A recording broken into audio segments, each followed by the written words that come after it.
আসসালামু আলাইকুম। ওয়ালাইকুম সালাম। ভাই ইসমাইল ভাই না? আমি ইসমাইল। যারা ফেসবুকের ভিডিও দেখতে পছন্দ করেন তারা কম বেশি সবাই ইসমাইল ভাইকে চিনেন। ইসমাইল প্রতিনিয়ত মানুষদের বিনোদন দেওয়ার জন্য ফানি কন্টেন্ট উপহার দেন, আর তার এমন ভিডিও দেখে সবাই অনেক আনন্দিত হন। তবে আলোচিত এই কন্টেন্ট ক্রিয়েটরকে ধর্ষণের অভিযোগে পুলিশ গ্রেফতার করেছেন। এ ব্যাপারে জানা যায়, গত মঙ্গলবার 9 জুলাই ভুক্তভোগী নারীর মা বাদী হয়ে হালুয়াঘাট থানায় একটি লিখিত অভিযোগ করেন। অভিযোগ পাওয়ার পর হালুয়াঘাট থানা পুলিশ ইসমাইল হোসেনকে আটক করেন। অভিযোগ সূত্রে জানা যায়, নির্যাতনের শিকার ওই কিশোরীর বাড়িতে যাতায়াত ছিল ইসমাইলের। গত 5-6 মাস আগে ইসমাইল ওই কিশোরীর বাড়িতে এসে প্রেম ও বিয়ের প্রস্তাব দেন।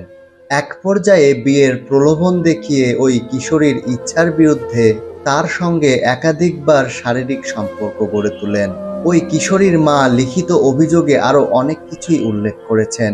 ইসমাইলের ওপর এমন অভিযোগের ব্যাপারে তার ছোট ভাই কন্টেন্ট ক্রিয়েটর এনামুল হক জানান, ইসমাইলের সঙ্গে প্রায় 6 মাস আগে ওই নারীর বিয়ে হয়েছিল। পরবর্তীতে তাদের মাঝে সাংসারিক ঝামেলার কারণে ওই নারীকে তালাক দেন ইসমাইল। আর তালাকের কাগজ পাওয়ার পরই ওই নারী থানায় ইসমাইলের বিরুদ্ধে ধর্ষণের অভিযোগে মামলা করেছেন। দর্শক, আপনাদের কাছে কি মনে হচ্ছে, ইসমাইল হোসেন কি আসলেই অপরাধী নাকি নিরপরাধ? অবশ্যই কমেন্টস করে জানাবেন।